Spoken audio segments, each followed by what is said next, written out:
Hello, everybody, and welcome to my WrestleMania predictions.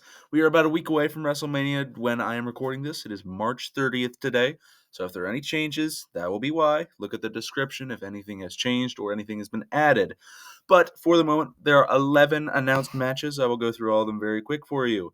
So there is obviously the main event of night one, the Bloodline, The Rock and Roman Reigns, versus Cody Rhodes and Seth Rollins, which has a stipulation for the following night, but we'll get to that later.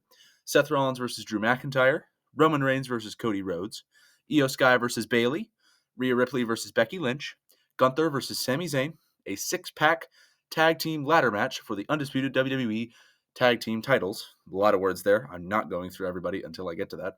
LA Knight versus AJ Styles, Jey Uso versus Jimmy Uso, Logan Paul versus Randy Orton and Kevin Owens, and Bianca Belair, Jade Cargill, and Naomi versus Damage Control, which is Dakota Kai, Asuka, and Kairi Sane. So there are a lot of matches here, and I'm going to be segmenting this video. Again, look at the description to see the little pieces. And we're going to be starting with Bayley versus Iyo Sky. There's a lot of build-up to this match. The story has been very intense. We've seen Iyo attack Bayley multiple times backstage, and the opposite happened with Bayley attacking Iyo just last SmackDown. I predict Bayley to win this match. I do think give her the women's title. Iyo has been champion for a long time. It'll be a nice moment seeing her overcome her former allies turned enemies in Damage Control. Good babyface win for night one. Then the other women's title match, Rhea Ripley versus Becky Lynch. A lot of people assume, it's Becky Lynch. She's going to win.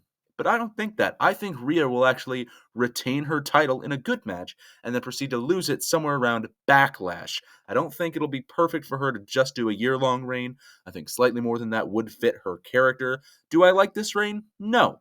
Does she have good matches? Yes. I'll go into that a little bit more in detail. So I think that Rhea Ripley's reign as champion is a bad reign. I do not think as champ this is good. I think, she doesn't defend it a lot on TV, occasionally on live events, but not on TV enough. Some of the matches are just squash matches, like that match against Natalya. And then otherwise, amazing matches that pop out of nowhere. Zelina Vega comes to mind. Charlotte Flair, when she won the title, comes to mind. But otherwise, it's just squash matches or not defending the title, which is not a way you want your world champion to be looking. Roman Reigns. But anyways, not a great reign. Really good matches. I expect Rhea to retain here. Next, we have Gunther defending against Sami Zayn. This has been built up as a Rocky-esque storyline. It's in Philadelphia. Who would have thought? And Sami Zayn has been the underdog trying to win that big title opportunity and beat the unbeatable Gunther, who's been champion for oh so long. He won't. I think that this match should not be Sami Zayn. It should be Chad Gable, and I don't care what it is. It should be Chad. And hot take, Chad's better in ring, obviously. Debatably better on mic, and has a much better story for this match. But they put Sami in for the Rocky storyline. Cool, you're in Philly, but do that with somebody who's just been undefeated for a while or something. Don't do it with the IC title. If this was Chad versus Gunther, Chad would win. Easy. Now that it's Sami, though, I don't think Sami Zayn's going to win. I think Gunther will hold this title until Backlash again. We're using Backlash as a good example here. But you could also see something like Money in the Bank being a good spot for him to lose the title in the build to Bash in Berlin, where he'll most likely win the world title from somebody like Seth or Drew. That might have been a little bit of a spoiler, but I said both of them, so you don't know who I'm going to pick yet. Then we have the six-pack ladder challenge, featuring Finn Balor and Damian Priest versus Johnny Gargano and Tommaso Ciampa versus The Miz and R-Truth versus Kofi Kingston and Xavier Woods versus Austin Theory and Grayson Waller versus Pete Dunne and Tyler Bate. There are a lot of people in this match, and the chaos is insane, as there are going to be 4 belts hung above the ring, and not 2, as there normally would be, for a tag team battle royal ladder match stipulation fun. But I don't think there's one winner for this. I think one team will grab the Raw belts, the other team will grab the SmackDown belts. Now, Judgment Day have been champions for quite a while now and haven't done anything with the titles. That's a common feature about Triple H's booking that I am not a fan of. He has a lot of long title reigns, but at the same time doesn't do anything with the title reigns. Think of all the people in WWE right now that have been champion for a long time but don't do anything. Roman, Rhea, the Judgment Day as a whole. They haven't really done anything with the titles they're holding. Logan Paul, given he's a celebrity. Gunther actually wrestles. He wrestles on TV. He doesn't wrestle that much, but he wrestles more than the other four. So I give props to Gunther. He defends his title a lot. But if you look at all the champions nowadays, very few of them actually defend consistently. If you look back to 2016, 17, people like Cena would defend the U.S. title almost every single episode, which would great for TV. A title match. Oh, the title could change hands just by going to this live show or this weekly TV. But now title changes barely ever happen on television, have to be at a pay per view. And I don't like that style of booking from Triple H. But, oh well. Back to my point, I don't think they'll be retaining their titles. I think the Raw belts, the Raw half of the titles, will be pulled down by DIY. This is a really good team from NXT, obviously, had a very storied history, and they will take the Raw titles. I could see them taking the SmackDown ones, but I think Raw, they're on Raw. So I think Raw is slightly better for them. It's where they belong, in Raw. But at the same time, the SmackDown titles will be taken by the Awesome Truth. Does it really matter which titles they take? No, it logically makes more sense probably for DIY to get SmackDown and Awesome Truth to get Raw, but whatever. Nonetheless, I think they'll each take one half of the belts. Awesome Truth have been building to winning the titles. It's been a big storyline over the past while, so that is probably going to be the result, at least them. But then the other ones are debatable. There's a few teams in there, the New Day and A-Town Down Under, are mostly there for spots, especially A-Town Down Under. The New Catch Republic are in there to beat the hell out of everybody. And then the Judgment Day are there because they're the champions. And then the other two to win. So there's a lot going into this match, a lot of people in it, a lot of different possible results, but I think that one makes the most sense. Then we have LA Knight versus AJ Styles. Phenomenal. This is certainly an interesting match because on one hand, you have LA Knight, a guy who is so over, well, not as over as he once was, still pretty over, and AJ Styles, a pretty long tenured dude who's not that over anymore. It's a couple years past his overness, but he's still really well respected by the crowd. They're like the same age, so it's kind of weird making LA be the young guy, but this is his first WrestleMania after all. I think LA should get the win here. It's his first WrestleMania. The crowd likes him. AJ's like a long tenured veteran in the WWE and TNA and other things like that. It makes the most sense. I don't think this will be a straight singles match, or at the very least, the ref will get knocked down during this match. There's definitely shenanigans going on. I'm certain of it. But I do expect LA to get the win and hear an entire WrestleMania arena. Imagine. Picture this in your head. Close your eyes. It's Lincoln Financial Field. It's the middle of night one. You hear LA Knight. Music starts playing. Everybody starts coming out. LA Knight gets to the ring. He does his little pose. Match begins. He takes control. AJ's down the middle of the ring. He's about to do his elbow drop. Points. LA Knight. And just imagine the reaction that we'll get from the crowd. Just think of what that will be and then compare it when we get to WrestleMania and see how well you did. Anyways, LA to win. Then we have the Battle of the Super Kicks, Jey versus Jimmy Uso. This match, I think, would have been super hot. One of the best matches that happened at the Royal Rumble. Yeah, I know they wanted it at WrestleMania. I know. But for the sake of when it was hot, Royal Rumble. Now, it's cooled down. They don't really feud with each other anymore. They occasionally pop in. SmackDown Solo Sikoa said he was going to beat up Jey. But there's no real umph to this anymore. It was, again, insanely hot in January and then December of last year. But now it's just, oh yeah, those two brothers are fighting. It's the Young Bucks. It's the Young Bucks theme song. Super kick, pate. That's going to be the entire match. Just, super kick. Uso splash, super kick, super kick. It's going to be a little bit repetitive, but I hope they have fun doing it. I expect Jey to win because Jimmy's the heel and Jay's the babyface, and he does the thingy. Therefore, he's got to win, right? Go, Jey, yeet. Actually, I honestly prefer the catchphrase of no yeet, but I did say yeet for a while. I have a yeet t-shirt back there somewhere. Not the Jey one, the one before that. But Jey to win. Then we have the U.S. title triple threat match between Logan Paul, Randy Orton, and Kevin Owens. This match will probably break up the kind of friendship of Randy and Kevin. I don't think it'll be early on in the match. I think it'll be around the middle. What's going to happen is the match will start. Both Randy and Kevin immediately go for Logan. Beat the hell out of him. Throw him out of the ring. And then they're, ha ha ha, we just beat up Logan. They look at each other.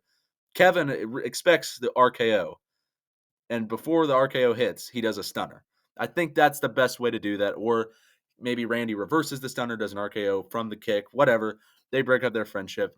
They have fun, and they beat each other up enough while Logan is occasionally interfering that Logan can do his splash onto the table and retain his title. I expect Logan to retain, presumably until about Money in the Bank, so that he can have a world title match at SummerSlam.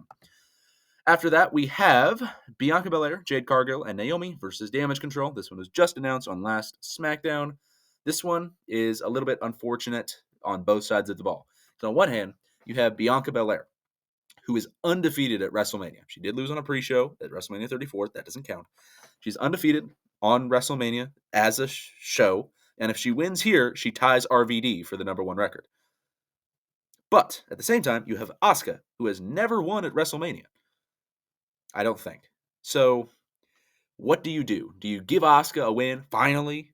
Or you have Bianca keep her streak?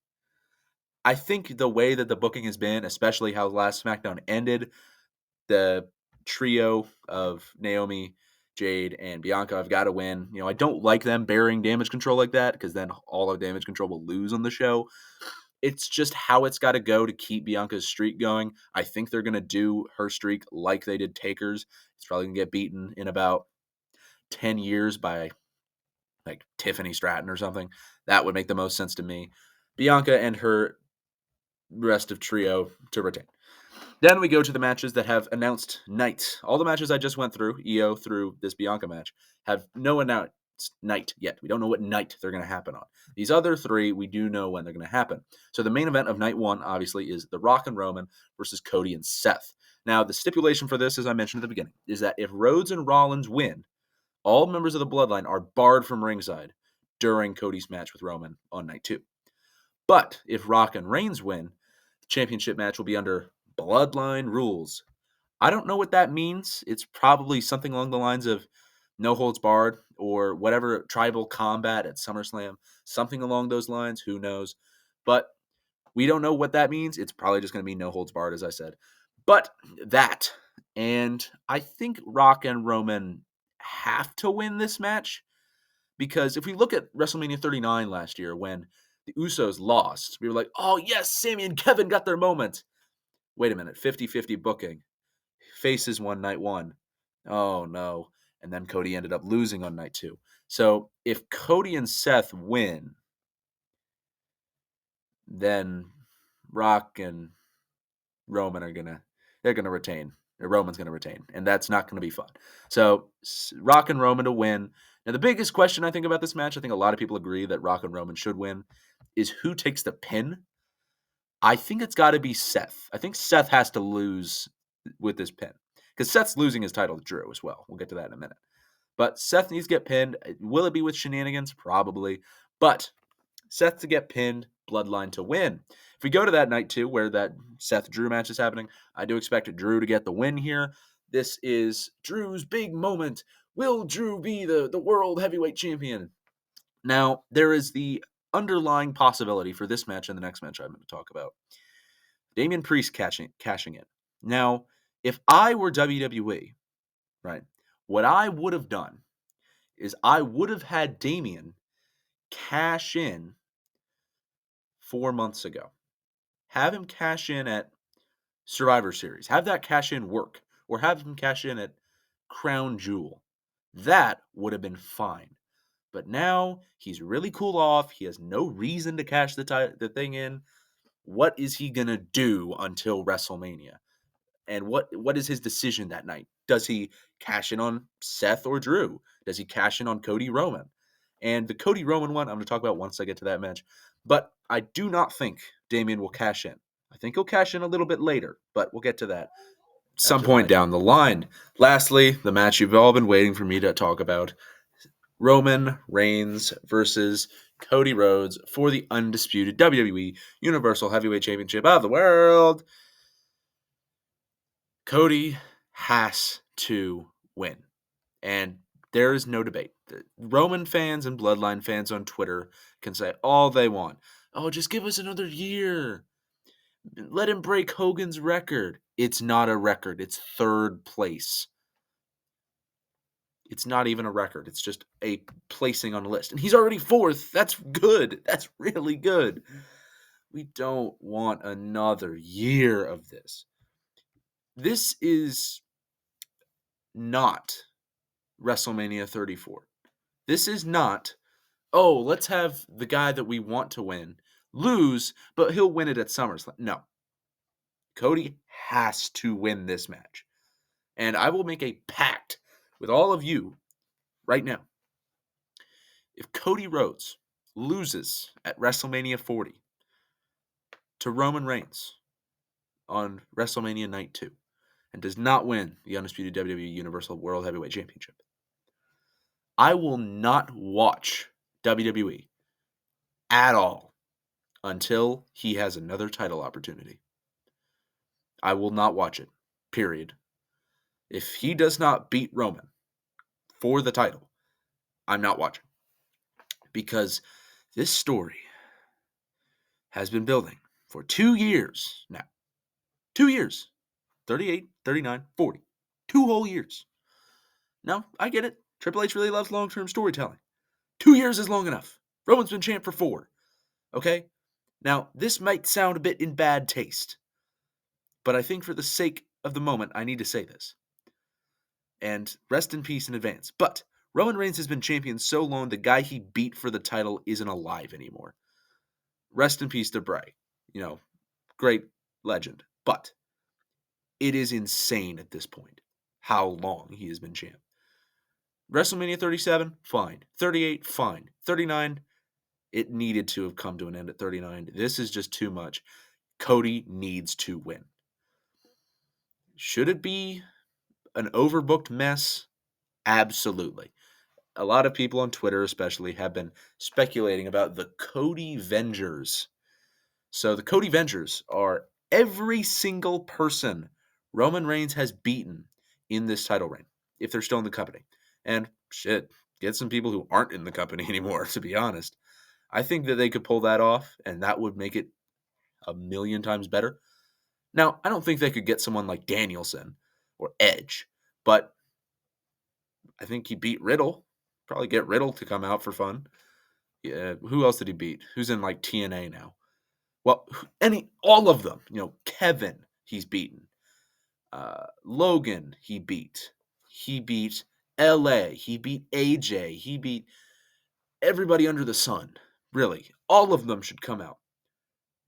And one more person. And this, I'm going to paint another picture for you. Okay, so the Cody Vengers have almost all come out and surrounded the ring. There's one empty space right in the entrance ramp. And Rock is standing in the middle of the ring while Roman and Cody are busy fighting, like on the table or something. Rock's looking around in the ring at all the people surrounding the arena. And then you just hear.